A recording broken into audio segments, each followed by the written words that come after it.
Dopo l'alluvione in Veneto, sopralluogo del vicepresidente della Commissione europea Tajani, che insieme al governatore Zaia assicura l'arrivo anche di fondi comunitari. Angelo Pangrazio. Anche l'Europa si mobilita per aiutare il Veneto. Il vicepresidente della Commissione europea ha incontrato gli amministratori della regione e dei territori colpiti dall'alluvione del 1° novembre. Antonio Tajani ha attivato le procedure per accedere alle risorse del Fondo di solidarietà dell'Unione europea.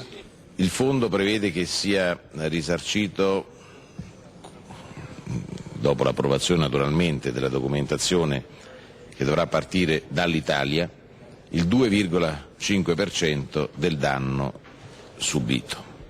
Se venisse confermata la stima di 1 miliardo di euro di danni, da Bruxelles arriverebbero 25 milioni di euro che si aggiungerebbero ai 300 finanziati dal governo, ma altri fondi europei potrebbero essere attinti dal programma operativo regionale 2007-2013, spiega il presidente del Veneto Luca Zaia.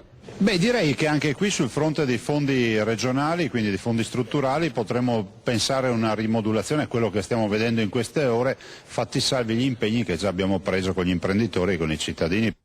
Mettendo insieme i milioni stanziati dal governo e quelli in arrivo dall'Europa, in Veneto arriveranno quasi 450 milioni, ma ne serviranno altrettanti per riparare i danni della disastrosa alluvione.